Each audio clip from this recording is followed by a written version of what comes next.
Il est bon et son amour est infini. Dieu est bon. Il est bon, Jésus est bon. Il est bon et son amour est infini. Il est bon, Jésus est bon. Il est bon et son amour est infini. Il est bon, Jésus est bon. Il est bon et son amour est infini. Oh Dieu, tes bienfaits sont infinis. Oh Dieu, tes bienfaits sont infinis. Oh Dieu, tes bienfaits sont infinis. Oh Dieu, tes bienfaits sont infinis. Je te glorifie, je te loue toujours, je chante alléluia. Oh Dieu, tes bienfaits sont infinis. Je te glorifie, je te glorifie, je te loue toujours, je te loue toujours, je chante alléluia. Oh Dieu, tes bienfaits sont infinis. Oui, Dieu, ton amour. Oh Dieu, ton amour est infini. Oui, Dieu, ton amour. Oh Dieu, ton amour est infini. Je te glorifie, je te glorifie, je te loue toujours, je chante alléluia. Oh Dieu, tes bienfaits sont infinis. Oh Dieu, tes bienfaits sont infinis.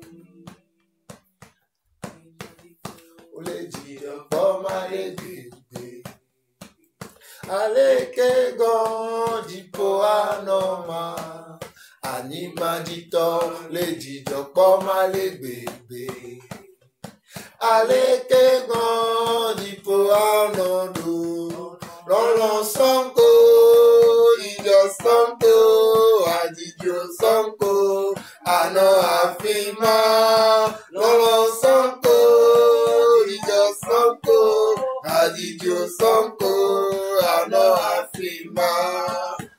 Bandito, les idios comme les bébés, allez que madito anodo, animadito, les idios comme les bébés, allez que godito anodo, lolo sanko, idio sanko, adidio sanko, ano afima, lolo sanko, idio sanko, adidio sanko, ano afima, lolo sanko, idio sanko, adidio sanko, ano afima, lolo sanko, idio sanko, adidio sanko, ano afima. Éternel Dieu, nous te bénissons, nous te louons, nous te remercions, mon Dieu, mon roi, toi le créateur du ciel, de la terre, de tout ce qu'elle renferme. Amen. Toi le Dieu d'Abraham, d'Isaac et de Jacob, Seigneur, que ton nom soit loué, Amen. Que ton nom soit béni, que ton nom soit élevé. Mon Dieu, mon roi, nous te disons merci pour la grâce que tu nous donnes de pouvoir, Seigneur, avoir ton Saint-Esprit, de pouvoir être convaincu de péché, de jugement, de justice à travers lui et de pouvoir être conduit par ta parole qui est la seule et unique vérité. Seigneur, merci pour ton amour inconditionnel en Yeshua, notre Sauveur, notre Seigneur, celui qui est allé à la croix pour nos péchés, ceux d'hier, ceux d'aujourd'hui, ceux de demain.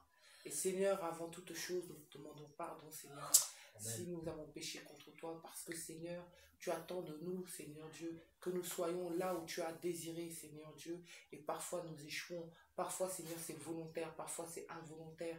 Seigneur, pardonne nos fautes, nos manquements, nos incapacités, nos iniquités, Seigneur. Pardonne nos lacunes, notre médiocrité. Et je prie, Seigneur, pour que chacun, nous puissions être, Seigneur Dieu, là où tu nous attends, Seigneur, avec le comportement que tu attends de nous, mon Dieu, mon roi.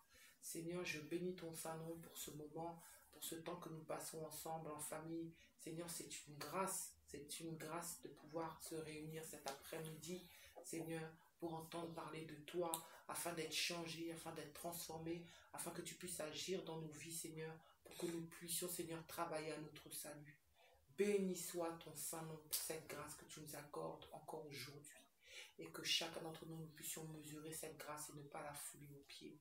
Que ton nom soit béni, que ton nom soit loué, que toute la gloire te soit rendue à toi seul, que chacun d'entre nous, quel que soit l'âge que nous avons, quelle que soit notre maturité, notre compréhension, nous puissions sortir de ce moment avec une parole, Seigneur Dieu, qui va nous aider, Seigneur, à travailler à notre salut et à devenir meilleur et à davantage te ressembler.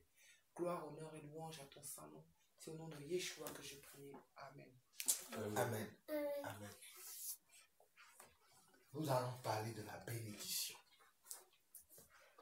La bénédiction. Qui peut me dire ce que c'est que la bénédiction?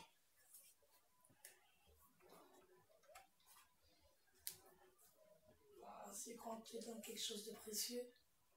C'est quand on te donne quelque chose de précieux. Quand tu es béni pour... quand tu es béni pour quelque chose dans ta vie. Ok. Quelqu'un d'autre a-t-il une compréhension? C'est un don. C'est un don? C'est un don, la bénédiction? Oui, ok. Quelqu'un d'autre? Oui. La bénédiction, je dirais que c'est un cadeau que le Seigneur nous fait. C'est un cadeau que le Seigneur nous fait. Qui peut être de toute forme. Qui peut être de toute forme. Ok. Ok. Quelqu'un d'autre? C'est pas que le Seigneur, ça peut être un homme, mais l'homme, c'est celui qui est infernal, c'est le Seigneur au final. C'est bien, hein? C'est bien toutes les réponses là, mais nous allons aller voir quelque chose dans Actes chapitre 3. J'étais en train de prêcher hier et Dieu m'a donné une autre révélation de la bénédiction. Je l'ai appris seulement hier en prêchant la parole. Ce n'est pas quelque chose que je pouvais dire que je savais avant, que je maîtrisais avant. Mais en servant Dieu, j'apprends tous les jours. Dans Actes chapitre 3, nous allons lire les derniers versets de ce chapitre, c'est-à-dire le verset, on va dire, bon, pour qu'il y ait une bonne compréhension, hein, nous allons aller lire à partir du verset 20, non, à partir du verset 19 au verset 26. Et j'aimerais que maman, elle lit dans la version qu'elle a. Lis d'abord, ma soeur, dans ta version. Repentez-vous donc et tournez-vous vers Dieu, afin que vos péchés puissent être effacés, afin que des temps de rafraîchissement viennent de la part et dans la présence du Seigneur. Et il enverra le Messie qui vous a été destiné, à savoir Yeshua. Il doit rester au ciel jusqu'au temps de la restauration de toutes choses, comme Dieu l'a annoncé par le passé, quand il a parlé par la bouche des saints prophètes. En effet, Moshe a dit, Adonai vous suscitera d'entre vos frères un prophète comme moi. Vous écouterez toutes les choses qu'il vous dira. Quiconque négligera d'écouter ce prophète sera chassé du peuple et exterminé. En effet, tous les prophètes, depuis Shemuel jusqu'à tous les autres qui ont suivi, ont annoncé ces jours-ci. Vous êtes les fils des prophètes et vous faites partie de l'alliance de Dieu que Dieu a conclue avec nos pères quand il a dit à Abraham, en ta semence, toutes les familles de la terre seront bénies. C'est donc pour vous d'abord que Dieu a envoyé son serviteur, qu'il a relevé des morts, afin qu'il vous bénisse en détournant chacun de vous de ses mauvaises voies. Relis le verset 26. C'est donc pour vous d'abord que Dieu a envoyé son serviteur, qu'il a relevé des morts, afin qu'il vous bénisse en détournant chacun de vous de ses mauvaises voies. Amen. Amen. Bénissons la parole du Seigneur. Je disais tout à l'heure que j'ai reçu une autre compréhension de la bénédiction selon Dieu hier. Et c'est cette partie de la bénédiction que moi je vais appliquer dans ma vie maintenant. Parce que je pense que c'est ce qui est juste au fait. C'est ce qui est mieux et c'est ce qui est même vrai. Et c'est ce que je vois que c'est ce que les gens n'ont pas et c'est ce que nous avons. Voilà pourquoi je suis béni et que je peux dire que les autres ne sont pas bénis. Ça, j'ai la ferme certitude aujourd'hui. Quand je vais expliquer ce que je vais vous dire, vous comprendrez que nous sommes bénis et les autres ne sont pas bénis. Parce que l'Écriture le dit. Pour ne pas trop lire, c'est pour ça que j'ai pris le verset 19. Parce que quand on commence à partir du verset 1, nous voyons que l'apôtre Pierre et Jean allaient prier au temple, comme ils avaient l'habitude d'aller prier au temple. Mais quand ils sont arrivés devant le temple, il y avait un homme impotent, c'est-à-dire un homme infirme, qui était devant le temple, qui demandait l'aumône, qui demandait que chacun puisse lui donner ce qu'il pouvait. Mais quand les apôtres sont arrivés devant cet homme, et que l'homme a tendu la main, et ils ont dit, nous n'avons pas d'argent. Parce que les gens lui donnaient des pièces. Et à l'époque, comme de nos jours aussi, l'or représentait aussi encore quoi? Encore une fortune, encore quelque chose qui pouvait te procurer avec lequel, en l'occurrence, tu peux acheter des biens. Donc, les apôtres ont répondu, nous n'avons ni argent, ni or à te donner, mais ce que nous avons, nous te le donnons. Au nom de Jésus, lève-toi et marche. Et en entendant cette parole-là, l'homme qui était un homme, qui n'était pas un paralytique depuis sa naissance, qui était tout le temps devant ce temple, a été guéri et il a commencé par marcher. Donc les gens qui venaient ce jour-là, prier dans le temple, le peuple aux alentours avait entendu l'histoire et ils sont venus pour glorifier les apôtres. Comme si les apôtres avaient fait quelque chose d'extraordinaire, comme s'ils étaient des extraterrestres, comme s'ils étaient des gens qui avaient une spécialité que les autres n'avaient pas. Effectivement, je peux comprendre qu'ils avaient quelque chose que les autres n'avaient pas. Ils avaient la foi en Dieu. Et ils avaient confiance en Dieu. Donc quand les gens sont venus pour les glorifier, pour les louer, pour les applaudir, pour les admirer, pour montrer comment leur amour, leur, on va dire entre guillemets, leur étonnement, les apôtres ont saisi cette occasion pour leur parler de Yeshua. Et c'est dans ce discours que les apôtres ont saisi, parce que si vous lisez à partir du verset 12, je vais lire rapidement. Pierre, voyant cela, dit au peuple, hommes israélites, pourquoi vous étonnez-vous de cela? Vous voyez? Lis dans ta version, s'il te plaît, le verset 12. Voyant cela, Képha s'adressa au peuple. Hommes d'Israël, pourquoi vous étonnez-vous de cela? Ou pourquoi avez-vous les regards fixés sur nous comme si nous avions fait marcher cet homme par notre propre pouvoir ou grâce à une piété personnelle? Vous avez vu? Les gens sont venus étonnés parce qu'ils savent pas ce qui s'est passé. Ils viennent pour admirer les apôtres parce qu'ils sont étonnés.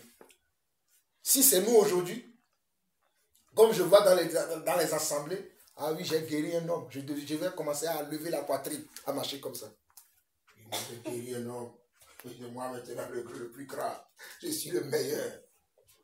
ce n'était pas l'attitude des apôtres.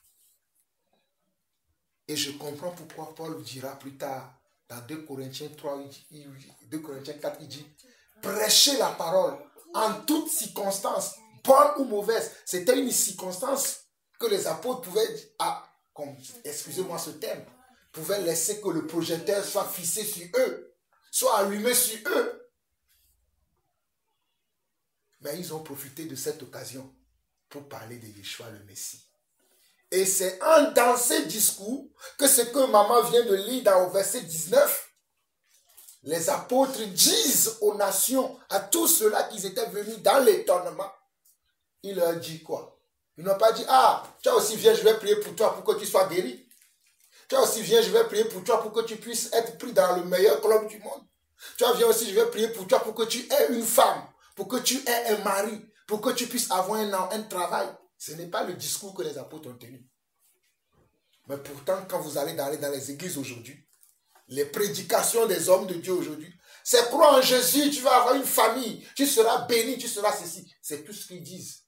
Mais ils ne comprennent même pas ce que c'est que la bénédiction. Beaucoup de gens vont me détester, mes enfants, je vais vous le dire. C'est ce que je prêche actuellement là. Beaucoup de gens vont me détester. Parce que je suis en train de casser l'œuvre du diable dans l'église. Et le diable n'est pas content parce que je le sais, je vois des commentaires, je vois comment les frères, les gens, ils m'envoient, oh frère, c'est là. Je sais que beaucoup de gens ne vont pas m'aimer. C'est pour ça que je dis, je vais vous donner une autre signification de la bénédiction.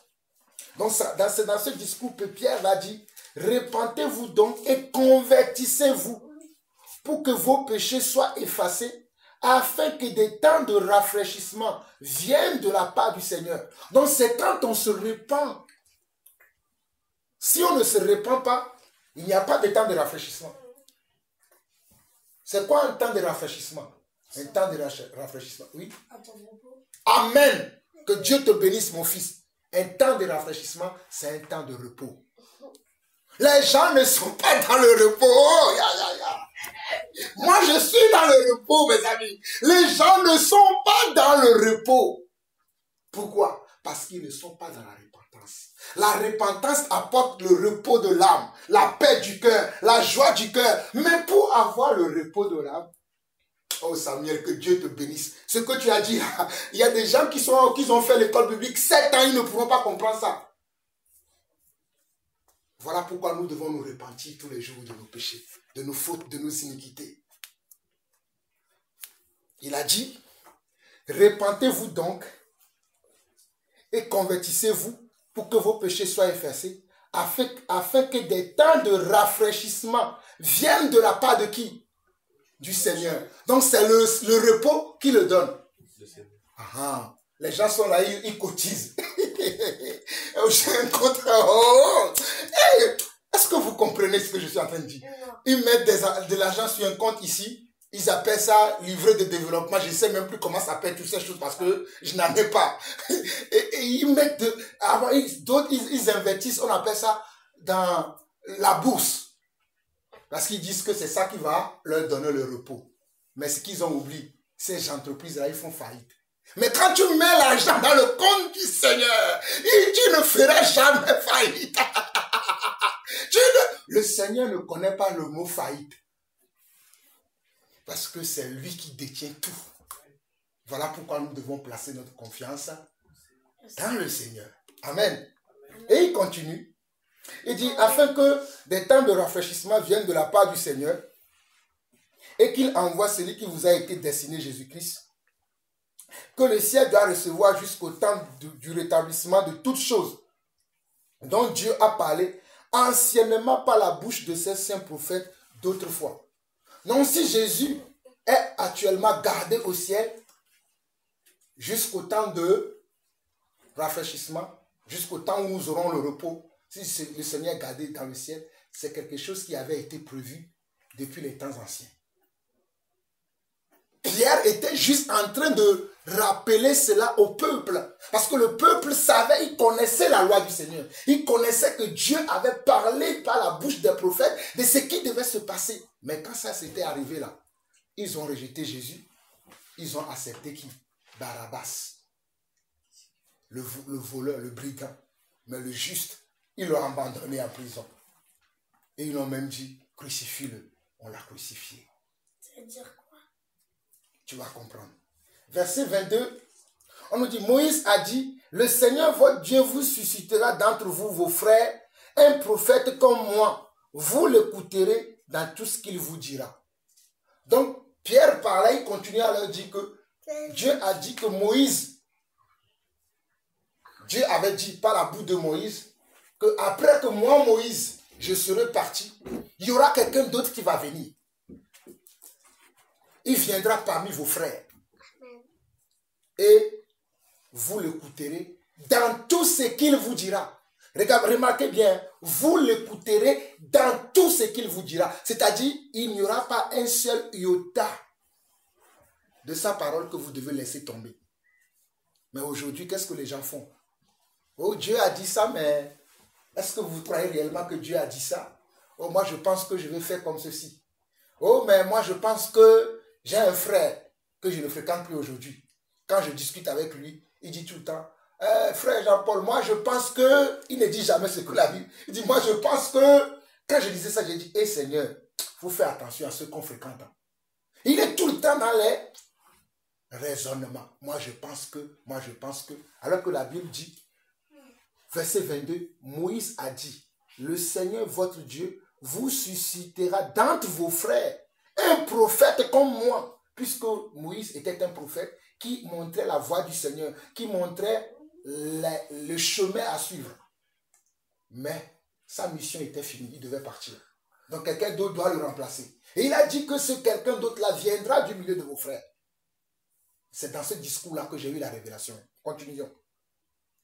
Et quiconque n'écoutera pas ce prophète sera exterminé du peuple. Tous ceux qui n'écoutent pas la parole de Dieu, tous ceux qui n'écoutent pas Jésus, croyez-moi, ils seront exterminés. Tôt ou tard, il y en a qui sont exterminés aujourd'hui et qui seront exterminés encore demain. Parce que même si nous mourons aujourd'hui, la Bible dit qu'il y a encore un second jugement. C'est ce que la Bible appelle la seconde mort. Celui qui n'a pas son nom écrit dans le livre de vie subira quoi? La seconde mort. Apocalypse 22 en parle. Apocalypse chapitre 20 en parle. Donc, ceux qui n'ont pas Christ, ils sont détruits. Il faut avoir Christ pour ne pas être détruit. Et avoir Christ veut dire marcher selon sa parole. Aimer sa parole. Aimer la vérité. Et fuir quoi? Le mensonge. C'est ça avoir Christ. Avoir Christ, ça ne va pas dire simplement, ah oui, j'ai Christ. Mais tu continues de te frauder, de voler. Tu continues de prier les statuettes. Mais non.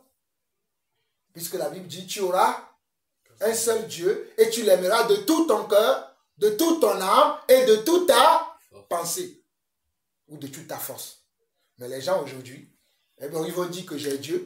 Mais quand ils vont au village, ils sont là encore. Hey, grand-père, ceci, grand-mère, ceci, tiens, bois. Déjà, un mois ne boit pas. Mais ils versent de l'eau par terre, ils versent des liqueurs par terre pour dire qu'ils bénissent et qu'ils prient leur Dieu. Ils prient leurs ancêtres. Un mort peut-il intervenir pour quelqu'un qui est vivant? Non. Mais les gens font ça. Donc Dieu dit que ceux qui ne suivent pas sa parole seront exterminés. Amen. Nous allons venir maintenant au verset. Il dit, verset 24, tous les prophètes qui ont successivement parlé. J'aime bien les détails de la parole. Tout est dans la Bible. Il dit, tous les prophètes qui ont successivement parlé depuis Samuel ont aussi annoncé ces jours-là. C'est-à-dire, ont aussi annoncé ce qu'il est en train de dire, ce qui est en train de se passer. Les prophètes qui existaient à l'époque aussi ont parlé de ces choses. Il continue en disant, vous êtes les fils des prophètes et de l'alliance que Dieu a traitée avec nos pères. Vous qui êtes là aujourd'hui pour nous écouter, nous les apôtres, parce qu'il y a eu quelque chose que les gens se sont attroupés autour des apôtres qui voulaient savoir ce qu'ils ont de particulier. Et les apôtres leur présentent ce qu'ils avaient de particulier. Que les gens étaient étonnés. Puisque regardez bien au verset 12, Pierre a dit, pourquoi vous étonnez-vous? Et dans leur étonnement, il explique ce qui se passait. Et regardez bien, il dit au verset 25, vous êtes les fils des prophètes et de l'alliance que Dieu a traitée avec nos pères. Vous qui nous écoutez. C'est-à-dire, nous, l'Église, nous sommes comment? Les enfants de Dieu à qui Dieu a donné cette promesse-là. Je continue la lecture en disant à Abraham, toutes les familles de la terre seront bénies en ta postérité. Toutes les familles de la terre sont bénies à Abraham. Parce que Abraham a été le premier homme qui a eu quoi? La bénédiction. Oui, qui a eu la bénédiction. Oui, qui a eu quoi? Qui a eu la foi en Dieu. Et c'est vrai, comme Shalom l'a dit, c'est Abraham qui est le premier homme qui a été béni. Mais c'est pour ça qu'on dit, on appelle Abraham le père de comment? Le père de la foi. Parce que c'est lui qui est le premier, qui n'a pas vu Dieu. Il a juste entendu Dieu lui parler, quitte la maison de ton père et va dans un pays que tu ne connais pas. Un pays dans lequel tu seras étranger, comme moi, Jean-Paul, je suis en France. Mon père n'est pas en France, ma mère n'est pas en France. Mon père n'a jamais acheté de maison ici, ni ma mère. Mais Dieu dit, va en France. J'y vais. C'est ça ce qu'on appelle comment? La foi. Amen. Et Abraham a eu ça. Maintenant, là où il y a la révélation, c'est le verset 26. Il dit, c'est à vous premièrement que Dieu, ayant suscité son serviteur, l'a envoyé pour vous comment? Dieu, oh, regardez, écoutez bien, c'est à vous premièrement que Dieu, ayant suscité son serviteur, l'a envoyé pour vous bénir. Et il explique c'est quoi la bénédiction là. Pour vous bénir, il explique, en détournant chacun de vous de ses iniquités. Donc la bénédiction selon Dieu, c'est que Dieu nous détourne de nos...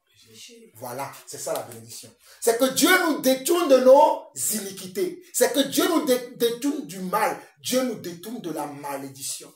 Et la malédiction, c'est de ne pas connaître Dieu. Vous comprenez? La malédiction, c'est de ne pas connaître Dieu. La malédiction, parce que quand on ne connaît pas Dieu, on fait quoi? On demeure dans nos iniquités. On demeure dans nos péchés. On demeure dans nos pratiques. On demeure dans notre mentalité, dans nos raisonnements. Mais quand on connaît Dieu là, regardez bien le verset. Hein. C'est à vous premièrement que Dieu, ayant suscité son serviteur, l'a envoyé pour vous bénir.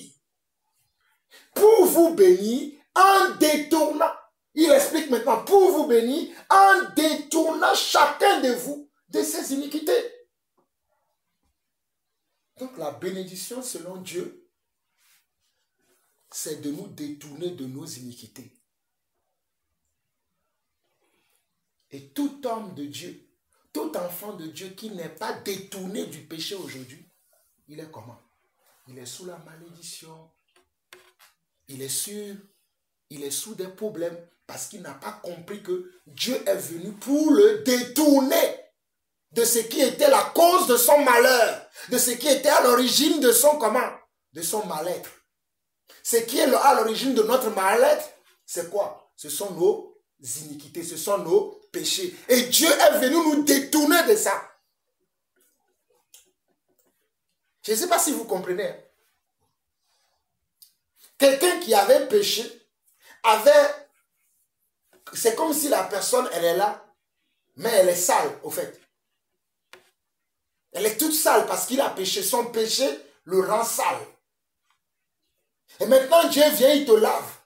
C'est-à-dire, il t'enlève tout ce qui est sale, sur toi, il enlève. Mais toi, tu dis non, Dieu, pourquoi tu enlèves ce qui est sale? Tu repars, tu reprends, tu remets sur soi. Est-ce que vous comprenez? Voilà. Mais on dit, Dieu est venu pour nous bénir en nous détournant de nos iniquités. Dieu est venu pour nous bénir en nous détournant de nos iniquités. Donc si je comprends la bénédiction, ce n'est pas que la bénédiction ne veut pas dire que j'ai un compte garni de sous. Que j'ai beaucoup de voitures. Que j'ai beaucoup de maisons. Que j'ai beaucoup de biens matériels. Mais la bénédiction, c'est que je m'éloigne du péché. La bénédiction, c'est que je m'éloigne du péché. Vous voyez? Voilà pourquoi je m'éloigne pour que vous puissiez comprendre. La bénédiction, c'est que je me mêle du péché. Mais si je me rapproche du péché, je suis dans la malédiction. Vous avez compris?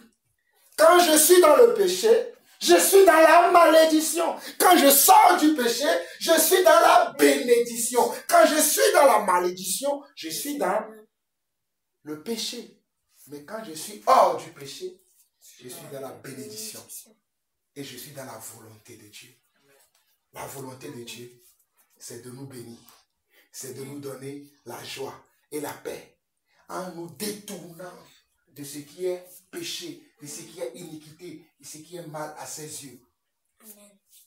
Mais la malédiction, c'est que nous restons et que nous demeurions dans nos péchés, dans ce qui est mal aux yeux de Dieu. Donc c'est cette révélation que je voulais partager avec vous. C'est merveilleux ça. J'étais hier en train de prêcher sur la véritable église. Lorsque je suis arrivé ici, Dieu m'est témoin. C'est une révélation que je n'ai jamais vue comme de cette manière, comme je viens de vous le dire là. Quand j'ai dit la chose, l'Esprit me dit, hey, regarde comment tu es béni. Il dit, oh Seigneur, moi je pensais que c'est mon livret A qui me bénit. Je pensais que c'est mon travail qui me bénit. Dieu me dit, non, c'est parce que tu te détournes du péché que tu es béni. Je dis, oh c'est vrai ça. Il dit, mais relis. Je relis encore, il dit, c'est à vous premièrement. Excusez-moi parce que je commence à vieillir. Oui. C'est à vous premièrement que Dieu, ayant suscité son serviteur, l'a envoyé pour vous bénir en détournant chacun de vous. Regardez, le détail est là. En détournant chacun de vous de ses iniquités. Alors David, si tu n'es même pas pris dans un club, puisque Dieu t'a détourné de tes péchés, tu es déjà béni. Alors, ma soeur, Elisheva, même si ton entreprise, ne perce pas comme tu veux, tu es déjà béni. Demeure dans cette bénédiction, que rien ne vient voler ça. Le monde veut nous dire que si tu n'es pas béni, c'est parce que tu n'as pas un travail. Mais où c'est écrit dans la parole?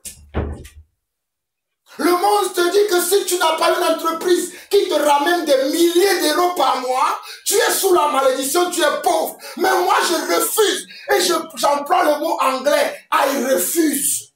Je suis béni, même si je n'ai pas de zéro. Même si je vis dans un HLM, je suis béni. Même si mes voisins disent qu'il est pauvre. C'est parce que mes voisins, ils ne connaissent pas mon papa.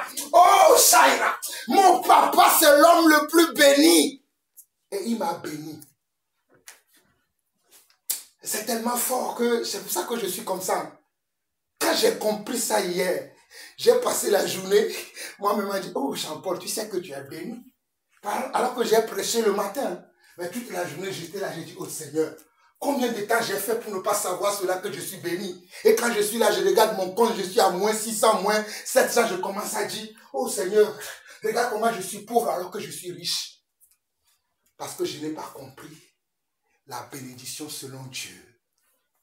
Parce que dans le système religieux, on m'a dit si tu es béni, c'est quand tu as plusieurs milliers d'euros sur ton compte. C'est quand tu as plusieurs maisons. C'est quand tu as bâti déjà plusieurs entreprises. Et que quand tu viens, les gens t'appellent chef, directeur, président. Et que tu dis que tu es béni. Mais Dieu dit quand tu t'éloignes du péché, je t'appelle un homme béni, une femme bénie. Mes chers frères et sœurs, je m'arrête là.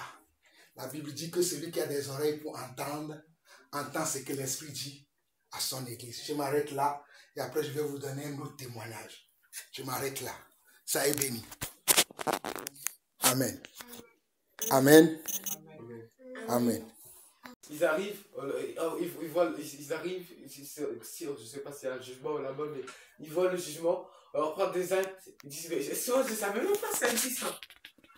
Alors que nous, là, on est sur terre, on sait qu'on a le Seigneur. Mais ces gens-là, ils vont arriver au ciel, on va leur expliquer tout ça, ils vont dire, je vis depuis peut-être 100 ans, et je n'ai jamais su que ça existait ça. Parce qu'ils ne voulaient pas savoir. Il y a des gens qui ne savent vraiment pas. Tu crois que si t'es pauvre, t'es dans la rue, t'entends jamais, tu vas savoir? Parce qu'ils voulaient pas savoir. T'habites en Érythrée, dans un pays comme ça, t'es enfermé, tu travailles toute ta vie, tu souffres, tu connais pas, tu sais pas.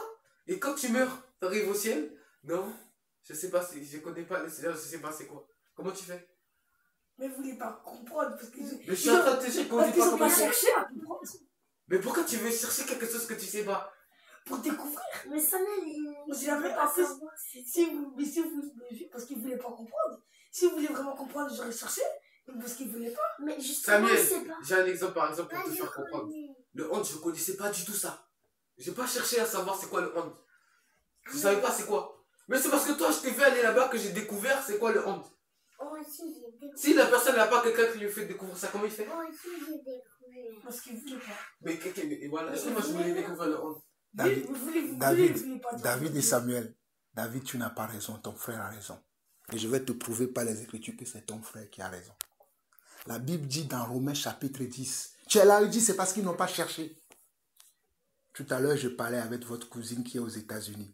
Il disait, si tes enfants pouvaient savoir la grâce qu'ils ont, d'avoir des parents qui sont dans le Seigneur, qui leur enseignent la parole de Dieu. D'ailleurs, c'est le témoignage que j'ai dit que je vais vous donner tout à l'heure. Samuel, tout ce que tu connais aujourd'hui, tu as dit, oui, le repos, c'est le Seigneur, là. C'est parce que nous t'avons enseigné. Quand j'avais ton âge, là, mes parents n'avaient pas la connaissance que ta maman et moi, nous avons là pour vous parler tout le temps de la parole de Dieu, là. Moi, je ne connaissais pas ça. Quand bien même, hein, vous savez que je vous ai toujours raconté l'histoire de mes parents, que j'ai appris à lire la Bible avec ma grand-mère, avec mon père, puisque mon père qui m'a appris à réciter même la prière de notre Père. Mais ils étaient dans un système religieux, ils me disaient ce qu'on leur disait dans l'église. Ils n'avaient pas une intimité avec le Seigneur pour m'expliquer la parole de Dieu avec l'Esprit de Dieu. Voilà pourquoi vous êtes bénis. Tu es là, oui, non pas c'est ça. Ce que tu viens de dire là, tu l'as appris comment? Ah ben tu vois, parce que nous t'avons enseigné. Donc ne deviens pas orgueilleux maintenant pour dire ils n'ont pas cherché, ils n'ont pas cherché. Estime, tu as dit, ah Seigneur, merci parce que j'ai eu la grâce d'être né dans une famille où on craint le Seigneur, où mes parents m'ont enseigné ça. Maintenant pour te dire comment j'ai dit que ce que ton frère dit c'est la vérité, allons dans Romains chapitre 8. La réponse se trouve là-bas. Romains chapitre 8. Tu vas voir que tu es là, C'est pour ça que Samuel réfléchit avant de parler. La Bible, on a déjà vu ça. Que trop parler aussi, c'est quoi? Ça, on peut pécher en se hâtant à parler. Quand tu ne sais pas, Dieu sait que tu ne sais pas. Mais quand tu dis que tu sais, alors que ce que tu sais, ce n'est pas juste, ben Dieu te condamnera. Romains chapitre 8. Allons lire ça. Romains chapitre 8. Là, tu vas avoir la réponse. Tu comprendras que ce que ton frère dit, c'est la vérité. Il faut que les gens écoutent. Voilà pourquoi dans mes enseignements maintenant, j'ai dit aux gens de partager. Parce qu'il faut que les gens puissent écouter la vérité. Romains chapitre 8.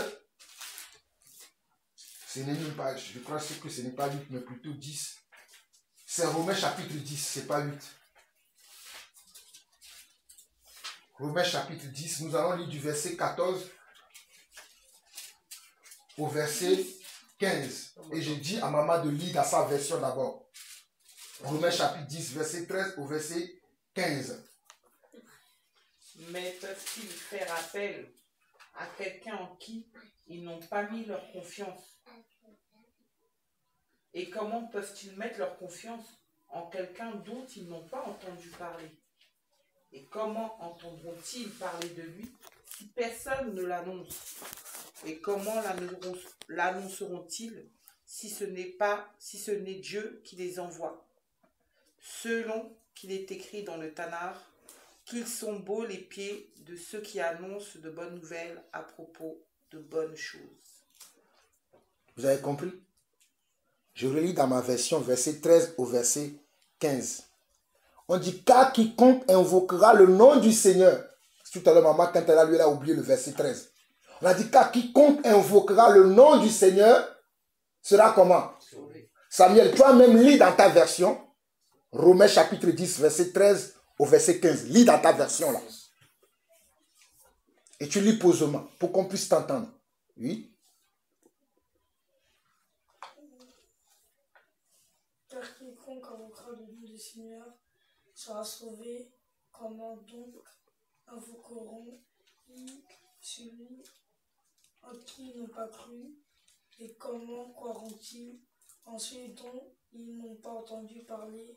Et comment qui prêchent en ce moment auront-ils des prédicateurs qui ne sont pas envoyés, selon qui est écrit qu'ils sont beaux les dépits de ceux qui annoncent la paix, de ceux qui annoncent des bonnes nouvelles. Mais nous n'avons pas obéi à la bonne nouvelle. Aussi Isaïe dit-il, Seigneur, qu'a cru à notre prédication? J'ai dit au verset 15. Vous avez compris maintenant? Oui. On dit que car quiconque invoquera le nom du Seigneur sera sauvé. Comme Jean 3,16. Jean 3,16 dit quoi? Dieu a tant aimé le monde qu'il a donné son Fils unique afin que quiconque croit en lui ne périsse point, mais qu'il ait la vie éternelle. Mais avant que les gens ne croient en Jésus là, il faut qu'ils entendent parler de lui. Samuel, tu disais à ton frère, oui, il faut qu'ils n'ont pas cherché. Avant même de chercher là, il faut que tu saches qu'il y a quelque chose qui existe, non? Samuel, est-ce que tu comprends ou pas? Ah oui, moi tu es là, les gens sont venus, on m'a donné 100 euros. Ah ben, qui t'a donné 100 euros? Ah, quand tu vas à la mairie, le maire a décidé de donner 100 euros à tous les habitants de sa ville. Mais si tu n'as pas entendu, comment tu peux aller chercher ça aussi ta part? Hein? Il faut que tu sois au courant. Il faut que le voisin revienne en souriant pour dire, ben Samuel, regarde, le billet de 100 euros. Le maire m'a donné 100 euros. Tu vas dire, mais pourquoi le maire t'a donné 100 euros? Tu vas dire, mais Samuel, mais le maire, depuis le premier du mois, il dit, venez tous, je vais vous donner 100 euros chacun. Tu comprends maintenant? Voilà pourquoi il est écrit, car quiconque invoquera, quiconque, ça veut dire toute personne qui invoquera le nom du Seigneur sera sauvé. Mais la Bible dit au verset 14, comment donc invoqueront-ils celui en qui ils n'ont pas cru? Et comment croiront-ils en celui dont ils n'ont jamais entendu parler? Comment croiront-ils en celui qu'ils n'ont jamais entendu parler? Quand je vous dis le matin, des fois maintenant, surtout ce temps-ci là, je vous dis, restez d'abord dans votre chambre, je vais travailler. Et que vous me voyez vociférer au salon là. Mais c'est ce message-là que je suis en train de faire. Vous avez compris maintenant? Des fois, ça vous dit, oh, papa, il nous... Ah, c'est ça que je suis en train de faire. Et si vous avez vu depuis une semaine là, avant de commencer même mes vidéos là, il dit, quand vous recevez, partagez. Je suis en train d'appliquer ça. Vous savez, avant le diable me disait, ne dis pas aux gens de partager. Je vous dis la vérité. Ça fait depuis une semaine que je ne dors pas une nuit complète. Je dors parfois 2 heures, 3 heures. Le Seigneur me réveille, viens, tu viens t'asseoir, je veux te parler. Et il me dit comment je dois vivre. Je suis un homme bizarre, je vous ai déjà dit. Hier, je me suis réveillé vers 5 heures. Je suis venu m'asseoir ici. Tout ce que j'ai prêché aujourd'hui, c'est quand je me suis réveillé la nuit. Il m'a dit, tu vas commencer comme ça. Même s'il n'y a que 2 personnes qui t'écoutent, continue. C'est ce que Dieu m'a dit. Mais il m'a dit, continue de dire aux gens de partager. Je ne sais pas pourquoi Dieu me dit ça. Moi, j'obéis. Si, vous savez, j'ai à peu près 3000, presque 3000 abonnés sur ma chaîne YouTube.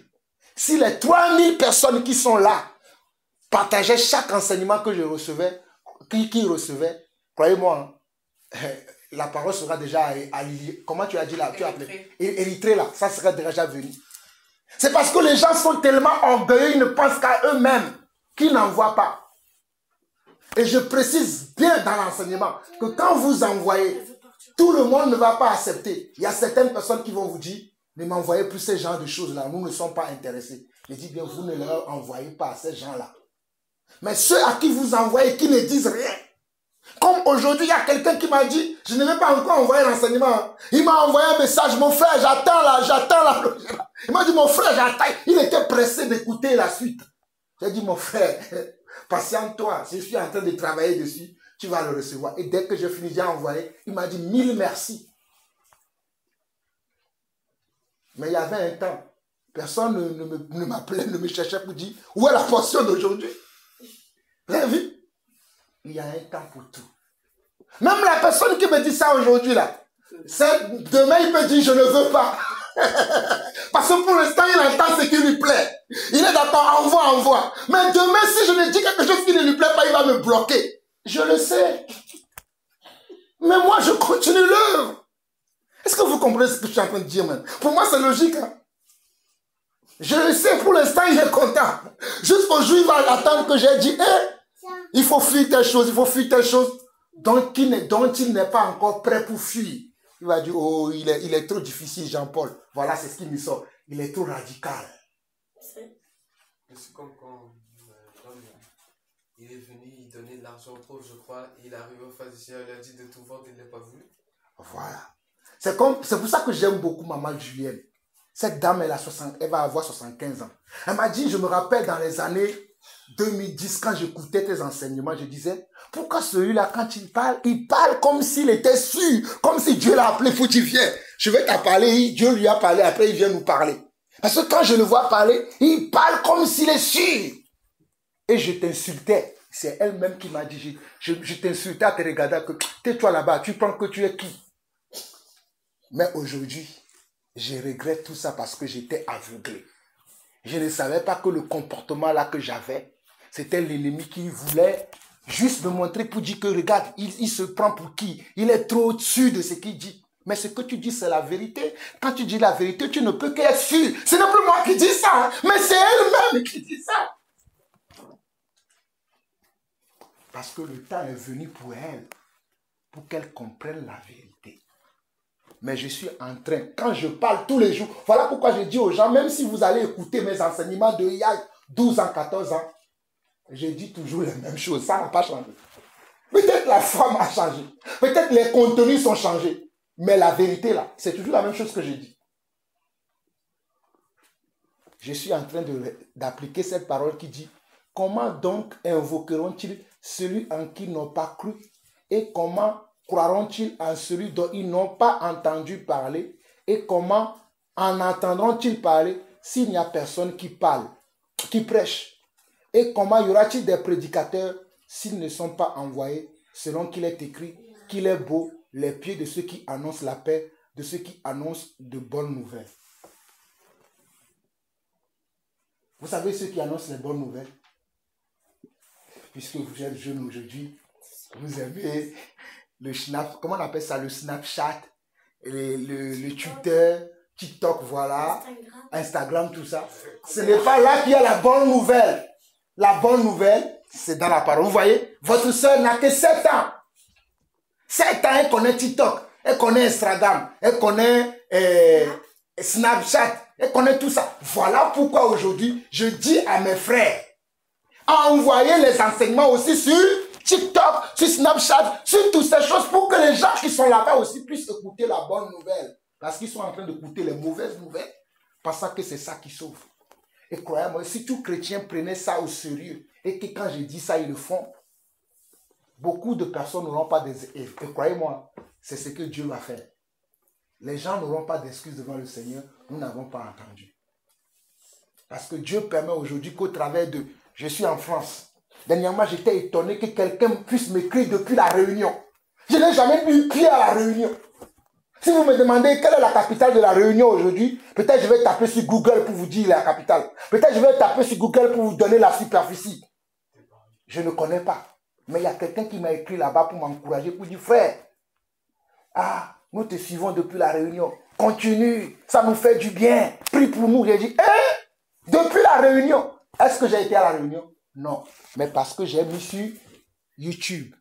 Et que YouTube, si tu peux être à la Réunion, mais tu peux suivre l'enseignement sur YouTube. Tu peux être à la Martinique, tu peux suivre l'enseignement sur YouTube. Tu peux être en Australie, en Érythrée, comme a dit David, et suivre.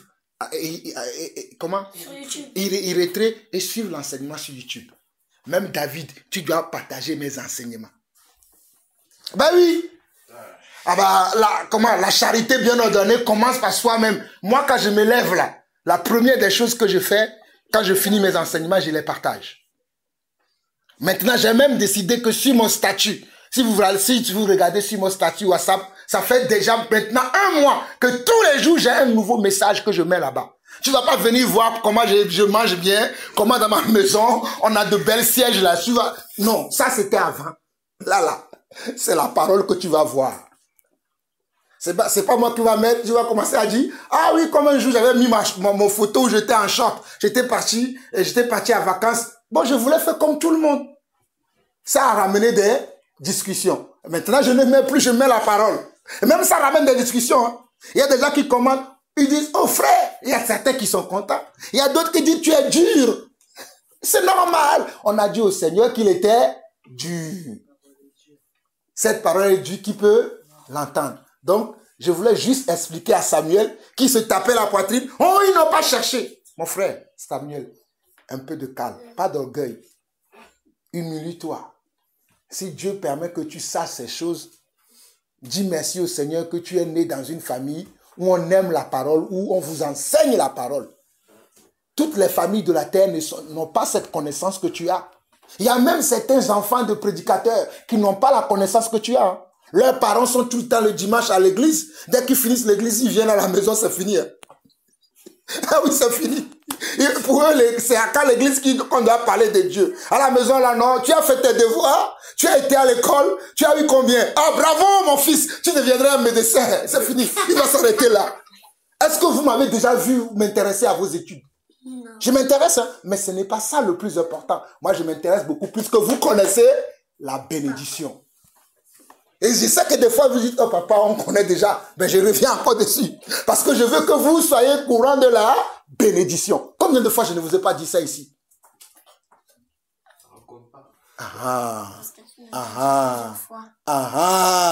Tu comprends maintenant?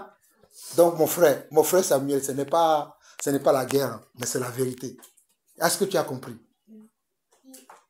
Tu as bien vraiment compris? Donc, qu'est-ce que tu dois faire?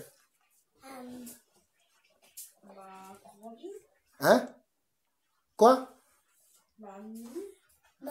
Donc, si tu dois t'immuler, ça veut dire que tu dois te repentir. Parce que le comportement que tu as eu, c'est un comportement de péché. Celui qui ne trouve pas une situation atténuante pour dire, moi j'ai eu la grâce de connaître ça. Et d'espérer que cette grâce-là, les autres aussi puissent la voir, mais de commencer à attraper la poitrine. Oh, mais j'ai cherché. Tu penses que c'est pas parce que tu as cherché quelque chose? C'est parce que Dieu t'a fait la grâce d'être né avec Élie Cheva et Jean-Paul Lawson. Tu serais né avec Marc et Antoinette. Je ne pense pas que tu connaîtras ça. Bon, j'en ai fini ici. Si vous avez d'autres questions.